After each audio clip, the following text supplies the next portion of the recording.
Pernahkah kamu merasa dunia ini terlalu banyak, terlalu cepat? Kamu bangun, buka ponsel, dan langsung dihantam oleh berita buruk.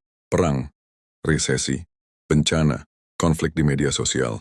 Bahkan sebelum kamu sempat menyapa dirimu sendiri di pagi hari, dunia sudah memaksamu merasa cemas. Pernahkah kamu merasa seperti kamu tidak punya kendali atas hidupmu sendiri? Seolah semuanya bergerak tanpa kamu ikut memilih. Seolah kamu hanya menumpang dalam kereta yang melaju kencang, tanpa tahu siapa masinisnya atau kemana arahnya. Jika kamu pernah merasa seperti itu, kamu tidak sendiri. Kita hidup di zaman di mana segala hal berubah dalam hitungan detik. Dunia digital membuka banyak kemungkinan, tapi juga mengundang kecemasan yang tak pernah reda. Satu komentar bisa menghancurkan harga diri. Satu notifikasi bisa mengganggu fokusmu selama berjam-jam. Satu postingan bisa membuatmu membandingkan hidupmu dengan orang lain dan merasa kalah. Kita terkoneksi tapi kesepian. Kita punya kebebasan, tapi terikat oleh ekspektasi. Kita punya suara, tapi sulit mendengar suara sendiri. Dalam kekacauan itu, kamu mungkin bertanya, bagaimana cara tetap waras? Bagaimana cara tetap kuat saat semuanya tampak goyah? Jawabannya datang dari ribuan tahun yang lalu. Dari para filsuf yang hidup tanpa internet, tanpa ponsel, tanpa media sosial, tapi menghadapi kekacauan yang sama. Dalam bentuk yang berbeda, mereka disebut kaum Stoik. Mereka bukan orang suci, mereka juga pernah gagal, pernah kehilangan, pernah kecewa. Tapi satu hal yang mereka latih seumur hidup mereka adalah ketenangan batin. Kamu bisa menjadi tidak terganggu oleh dunia luar. Jika kamu melatih dunia dalam Epictetus, Stoikisme bukan ajaran untuk menjadi dingin dan tidak peduli, tapi untuk menjadi damai di tengah api, untuk menjadi kokoh seperti batu karang di tengah badai.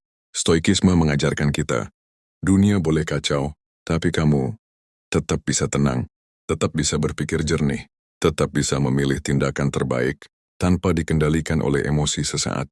Dalam video ini, kamu tidak akan menemukan motivasi kosong, tidak ada janji kesuksesan instan, tidak ada tips dan trik bahagia selamanya. Yang akan kamu temukan adalah prinsip, adalah latihan, adalah panduan untuk menjalani hidup, bukan lari dari hidup. Karena stoikisme bukan untuk melarikan diri dari rasa sakit, tapi untuk memahami rasa sakit dan belajar berdamai dengannya. Mungkin kamu sedang berada dalam titik terendah. Mungkin kamu sedang menghadapi tekanan dari keluarga, pekerjaan, pasangan, bahkan dari dirimu sendiri. Atau mungkin kamu hanya merasa lelah. Maka biarkan video ini menjadi ruang untuk bernapas, untuk berpikir ulang, untuk memulihkan, untuk mengingatkanmu bahwa dunia boleh kacau, tapi pikiranmu tidak. Karena selama kamu masih punya kendali atas dirimu sendiri, kamu belum kalah. Ada dua dunia yang selalu kita hadapi, dunia luar dan dunia dalam. Dunia luar adalah segala hal yang tidak bisa kita kendalikan. Cuaca, harga bahan pokok, pandangan orang, keputusan atasan, komentar netizen. Kapan kamu lahir, di keluarga seperti apa, di negara seperti apa, semua di luar kendalimu. Tapi dunia dalam itu milikmu, penuh, sepenuhnya milikmu, pikiranmu, responmu, sudut pandangmu. Disinilah stoikisme bicara. Mereka tidak menjanjikan dunia yang mudah, tapi mereka menjanjikan kekuatan. Kekuatan untuk tidak hancur, bahkan ketika semuanya runtuh. Marcus Aurelius, seorang kaisar Romawi, yang memimpin dalam masa perang dan wabah penyakit, menulis dalam bukunya Meditations, kehidupan manusia sesingkat kedipan mata. Jangan sia-siakan waktu untuk menyesali sesuatu yang tidak bisa kamu ubah. Dia tidak berbicara dari menara gading. Dia menulis dari dalam pertempuran. Dia kehilangan anak. Dia dikhianati oleh teman. Dia menyaksikan kerajaan runtuh perlahan. Tapi dia tetap tenang, karena dia sadar ada hal-hal yang bukan miliknya untuk dikendalikan. Dunia ini tidak akan pernah sepenuhnya aman. Bahkan dalam damai akan ada rasa takut. Bahkan dalam kemewahan akan ada kekurangan. Bahkan dalam cinta akan ada kehilangan. Lalu apa yang bisa kita lakukan? Kita belajar membedakan. Belajar membedakan antara apa yang bisa aku kendalikan dan apa yang harus aku lepaskan. Epictetus berkata, bukan peristiwa yang membuat kita menderita, tapi pikiran kita tentang peristiwa itu. Kita tidak bisa memilih apa yang terjadi, tapi kita bisa memilih makna dari apa yang terjadi. Itulah kebebasan sejati. Dan itu hanya bisa terjadi di dalam pikiran. Lihatlah sekelilingmu. Ada orang yang kehilangan pekerjaan dan hancur, tapi ada juga yang kehilangan pekerjaan dan justru membangun sesuatu yang lebih besar. Ada orang yang ditinggal pasangannya dan hidup dalam luka selama bertahun-tahun, tapi ada juga yang menjadikan luka itu bahan bakar untuk berkembang. Apa bedanya? Respon. Bukan nasib, bukan hoki, tapi respon. Dan respon itu bisa dilatih. Bayangkan kamu membawa sebuah cangkir berisi air. Kamu berjalan di tempat ramai, dan seseorang tidak sengaja menyenggolmu. Air tumpah. Pertanyaannya, kenapa air itu tumpah? Kebanyakan orang akan bilang, karena aku disenggol. Tapi kebenarannya adalah, karena kamu membawa air. Kalau kamu membawa kopi yang tumpah kopi. Kalau kamu membawa racun yang tumpah racun. Kalau kamu membawa kedamaian, yang tumpah adalah ketenangan. Dunia akan selalu menyenggolmu. Pertanyaannya, apa yang kamu bawa di dalam dirimu? Itulah inti stoikisme. Bukan bagaimana dunia memperlakukanmu, tapi apa yang kamu latih untuk kamu bawa setiap hari. Jadi bagaimana kita melatih respon? Dengan kesadaran, dengan disiplin, dengan menerima kenyataan, tapi tidak pasrah. Dengan berkata, ya ini menyakitkan, tapi aku akan melewatinya. Ya, ini mengecewakan, tapi aku masih punya pilihan. Ya, ini di luar kendaliku, tapi pikiranku tetap milikku. Inilah yang dilakukan para stoik. Mereka tidak menyangkal rasa sakit, mereka tidak menolak kenyataan, tapi mereka memilih untuk tidak membiarkan rasa sakit mengubah siapa mereka. Ketika dunia tidak masuk akal, kamu bisa tetap bijak.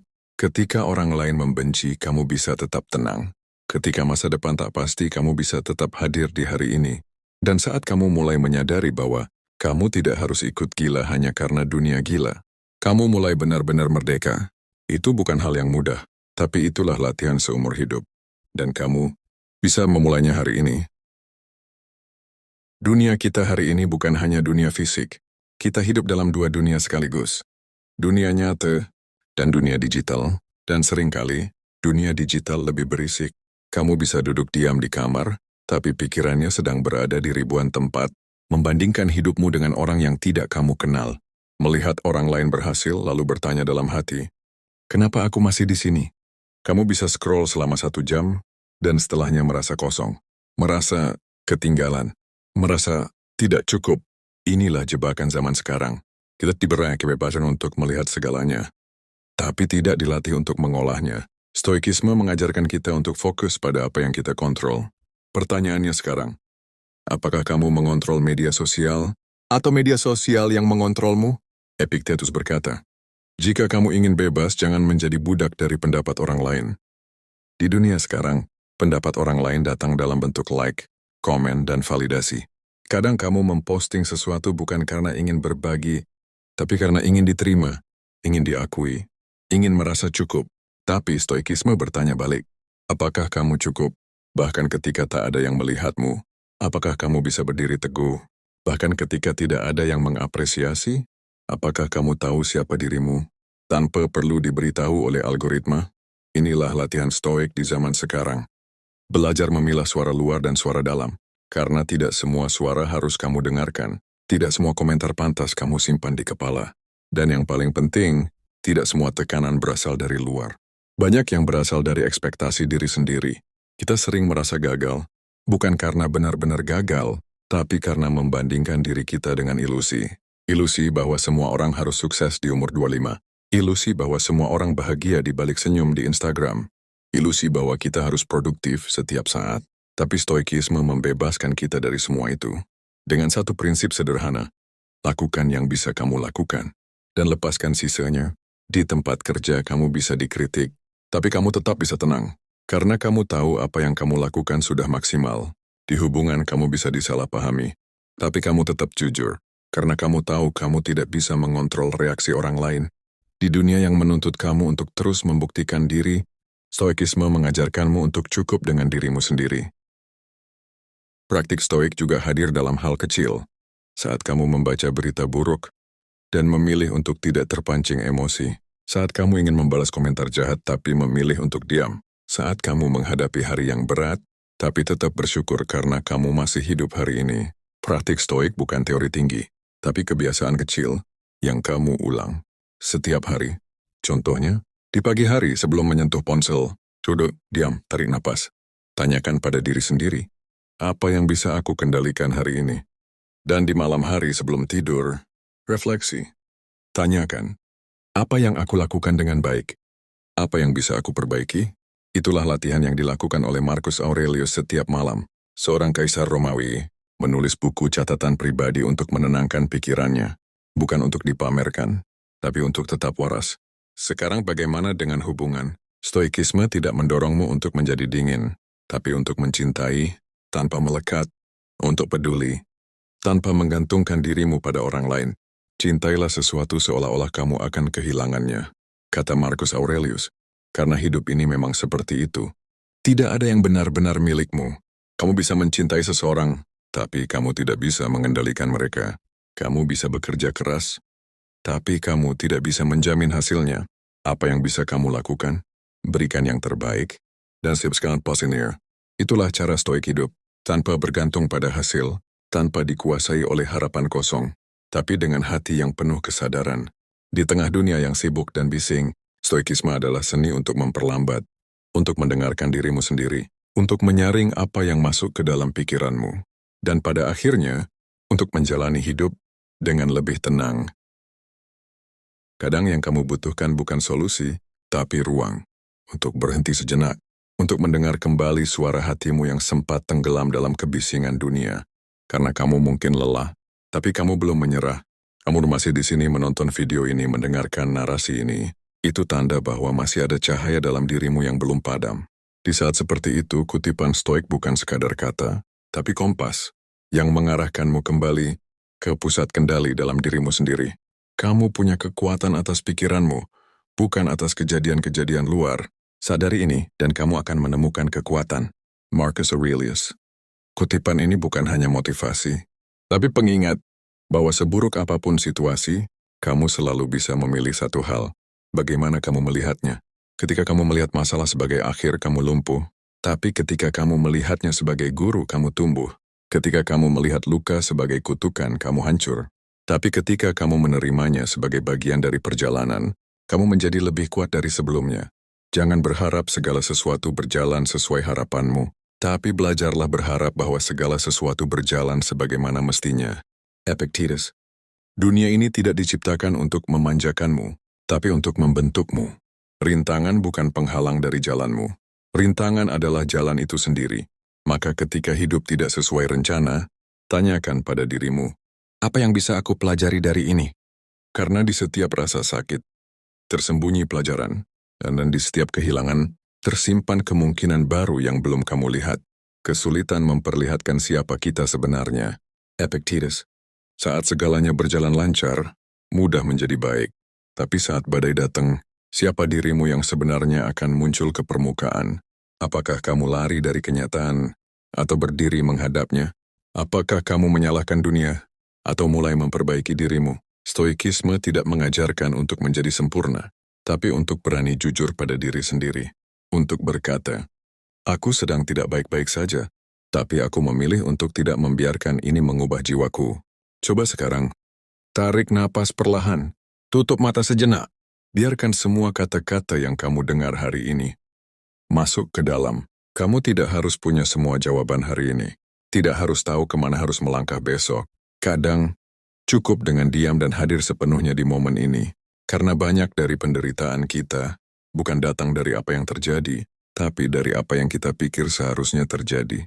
Stoikisme mengajarkan kita untuk menerima dunia, bukan karena dunia sempurna, tapi karena kamu cukup bijak untuk tidak mengharapkan kesempurnaan dari dunia. Dan sekarang, mungkin kamu butuh pertanyaan ini. Apa hal yang kamu tahan-tahan selama ini? Apa beban yang tidak seharusnya kamu pikul seorang diri? Apa kenyataan yang belum kamu terima? Lihat ke dalam. Di sanalah jawabannya. Kamu tidak bisa mengendalikan masa lalu, tapi kamu bisa berdamai dengannya. Kamu tidak bisa menebak masa depan, tapi kamu bisa melatih ketangguhanmu mulai sekarang. Jiwa yang damai tidak berarti hidup tanpa goncangan, tapi hidup yang tidak goyah walau diguncang. Adaptasi pemikiran stoik modern. Ketika kamu memilih untuk tenang di tengah ributnya dunia, kamu sedang melawan sistem yang ingin kamu terus panik. Ketika kamu memilih untuk tidak membalas kebencian dengan kebencian, kamu sedang memutus rantai luka. Dan ketika kamu memilih untuk hadir, kamu sedang menjadi versi terbaik dari dirimu. Kamu tidak perlu menjadi orang besar. Cukup menjadi pribadi yang tetap jernih. Ketika dunia mulai keruh, kamu tidak perlu memaksakan kuat. Tapi cukup sadar bahwa kamu masih di sini. Masih bernapas. Masih hidup. Dan masih bisa memilih. Dan itu adalah kekuatan. Di akhir semuanya, dunia tetap sama. Masih ramai. Masih penuh ketidakpastian. Masih banyak hal yang tidak bisa kamu kontrol. Tapi kamu bukan lagi orang yang sama. Setelah semua yang kamu dengar hari ini, kamu tahu, ketenangan bukan sesuatu yang kamu tunggu, tapi sesuatu yang kamu ciptakan. Setiap pagi kamu bisa bangun dengan dua pilihan. Membiarkan dunia menarikmu ke segala arah, atau menetapkan niat hari ini aku memilih untuk jernih, untuk kuat, untuk sadar. Stoikisme bukan filosofi rumit yang hanya bisa dipahami para filsuf, tapi prinsip hidup sederhana yang bisa kamu pakai hari ini juga. Fokus pada hal yang bisa kamu kontrol. Terima yang tidak bisa kamu ubah. Perbaiki dirimu setiap hari, sedikit demi sedikit. Di dunia yang sibuk berlomba-lomba terlihat paling sukses, Stoikisme mengajakmu untuk berlomba menjadi paling sadar. Bukan paling kaya, bukan paling viral, tapi paling damai. Dunia bisa tetap kacau, tapi kamu bisa tetap tenang. Dan tenang bukan berarti pasif. Tenang berarti kamu tidak panik ketika orang lain panik. Kamu tetap jernih ketika kabar buruk datang. Kamu tidak bereaksi asal-asalan ketika emosi memuncak. Itu kekuatan, bukan kelemahan. Jadi sekarang, sebelum video ini selesai, mari kita ulang lagi pertanyaan pentingnya. Apa yang bisa kamu kontrol hari ini? Apa satu hal kecil yang bisa kamu lakukan untuk menjadi lebih baik dari kemarin? Apa hal yang bisa kamu lepaskan agar kamu tidak lagi terbebani? Mungkin jawabannya tidak langsung muncul, tapi percayalah, pertanyaan ini layak kamu simpan. Karena ini adalah pertanyaan yang membentuk versi terbaik dari dirimu. Kamu tidak harus punya hidup yang sempurna untuk hidup dengan tenang. Kamu hanya perlu memiliki cara pandang yang tepat. Dan itu bisa dimulai sekarang. Di detik ini juga, saat kamu memilih untuk tidak menunggu dunia berubah, tapi memilih untuk mengubah cara berpikirmu. Dunia bisa hancur. Media bisa penuh berita buruk. Orang-orang bisa mengecewakanmu. Tapi kamu tetap punya pilihan untuk tetap berdiri tegak. Untuk tetap bernapas pelan, untuk tetap melangkah, satu hari, satu niat, satu tindakan dalam satu waktu. Kamu tidak sendirian dalam perjuangan ini. Semua orang sedang belajar, semua orang sedang berproses. Dan kamu sedang berada di jalur yang tepat. Di akhir video ini, aku hanya ingin bilang, terima kasih, karena telah memilih untuk belajar, untuk mendengarkan, untuk tidak menyerah pada kekacauan dunia. Kamu berharga, kamu kuat, dan kamu bisa